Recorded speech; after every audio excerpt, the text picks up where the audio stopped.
Emily stepped slowly into the bright, shiny luxury store. The glass doors slid open quietly, and the soft music inside filled the air. She looked around, a little nervous but determined. The store was full of expensive things, watches that sparkled under the lights, leather bags and fancy jewelry. It wasn't a place where someone like her usually came. Emily wore simple clothes, worn jeans with a small tear near the knee, a faded blue hoodie, and old sneakers that had seen better days. She pulled her hoodie tighter around her, and took a deep breath.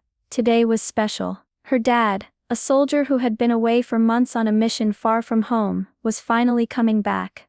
She had been waiting for this day for a long time. Every afternoon after school, Emily worked small jobs, helping neighbors with yard work, walking dogs and cleaning houses. She saved every penny.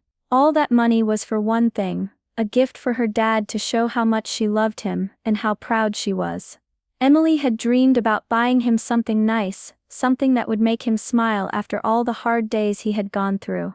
She had picked out a watch she thought he would like. It wasn't the most expensive, but it was beautiful and perfect. Her heart beat fast as she moved closer to the glass case where the watches were displayed. For a moment she imagined her dad putting the watch on his wrist when he got home. She smiled softly, feeling a warm hope in her chest. Emily moved slowly between the shiny glass cases, her eyes fixed on the watch she had seen in the display. It was simple but elegant, with a dark leather strap and a silver face that caught the light just right. She imagined her dad's smile when he saw it. That thought gave her courage. But then, from across the room, Emily noticed two people looking at her. An older man, dressed in a sharp suit, stood beside a teenage girl who looked about her age. The man's eyes narrowed, and he exchanged a quick, sharp look with the girl. The girl smirked, folding her arms like she was ready to say something mean. Emily felt their cold stares like a sudden chill. She tried to ignore them, and focused on the watch again, hoping they would lose interest and walk away. But the store clerk had noticed her too. The clerk's eyes kept flicking toward Emily, watching her as if waiting for something to happen.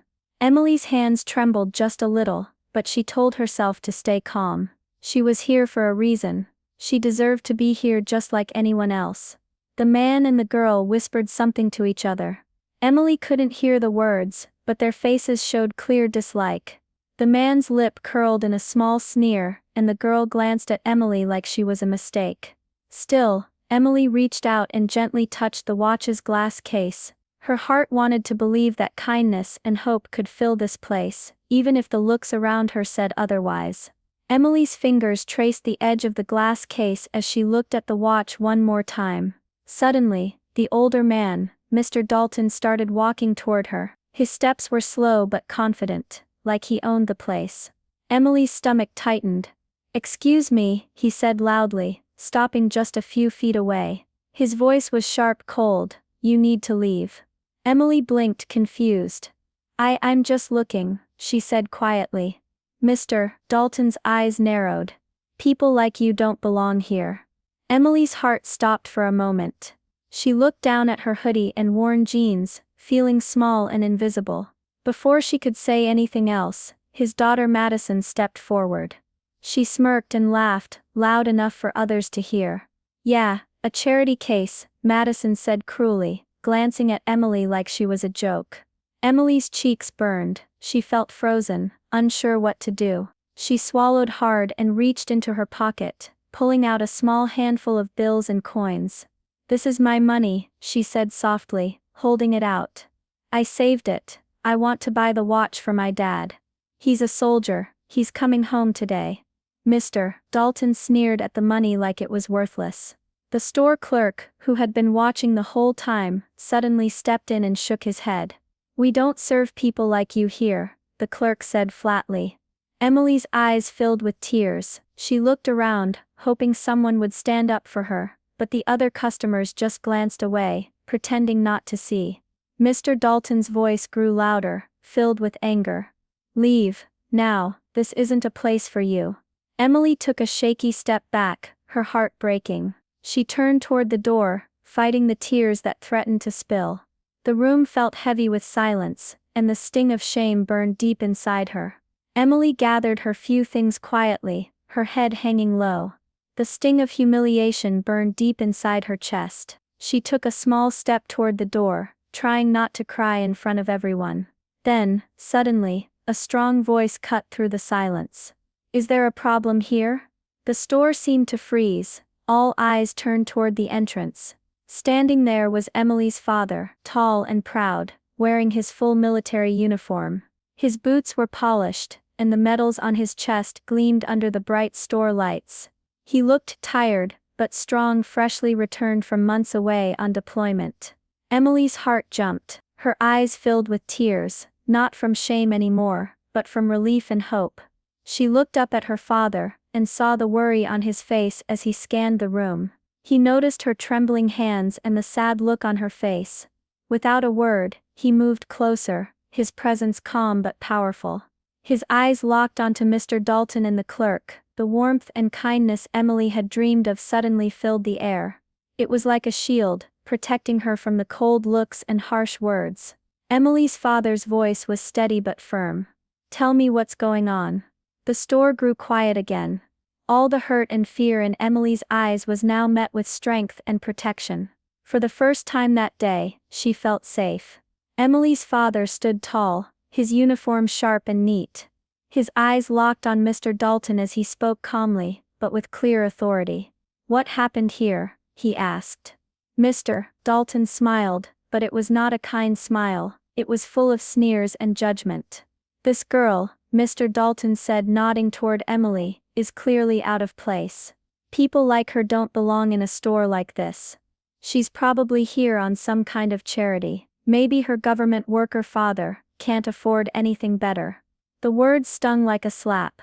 A few people in the store shifted uncomfortably, some looking down, others stealing glances at Emily and her father. Emily's dad didn't flare up or yell, instead his voice was steady and quiet, stronger than any shouting. "She's not here because of charity," he said, glancing at Emily with pride. "She's been working hard for months, saving every penny she earned from odd jobs. She wanted to buy me a gift, a watch, to welcome me home."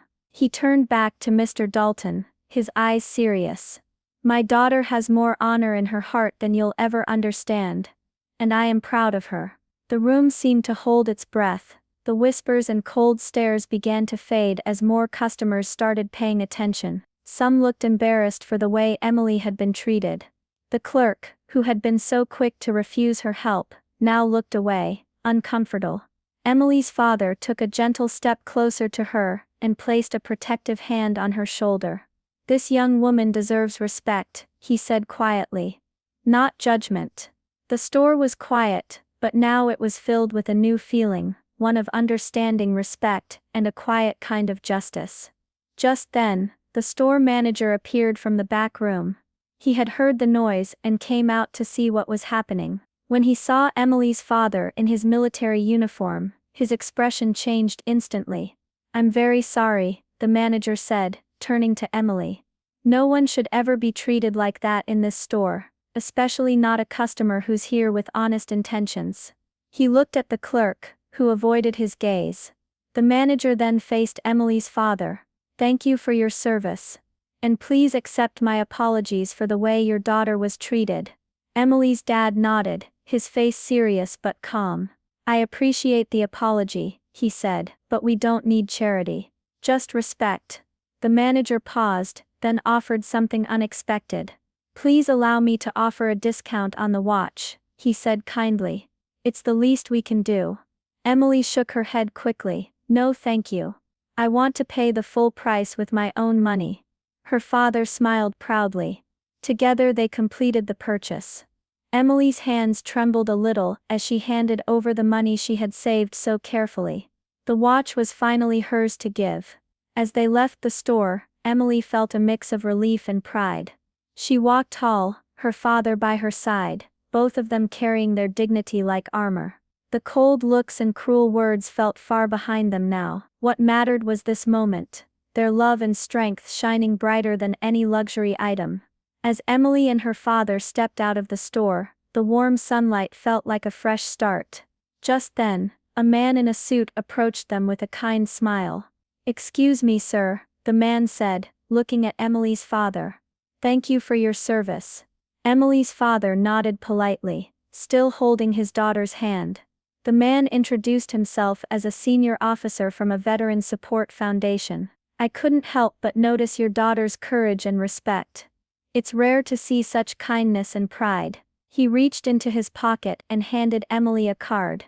We'd like to offer her a full scholarship for school. It's our way of honoring families like yours. Emily's eyes widened in surprise. Her father squeezed her hand gently, proud and amazed. From across the street, Mr. Dalton watched everything unfold. His confident sneer was gone, replaced by silence. He looked speechless, unable to hide the shame of his earlier actions. Emily smiled softly, feeling hope grow inside her. Sometimes the greatest battles were not fought with weapons, but with love, respect, and courage. Sometimes people make quick judgments based on what they see on the outside, clothes, looks, or money. But no one truly knows what someone else has been through, or the battles they fight every day. This story reminds us that real heroes aren't always the ones in movies or stories. Sometimes they wear boots, carry the weight of sacrifice, and stand quietly beside those they love. So next time you see someone who looks different from you, remember kindness and respect are what really matter, and that can change everything.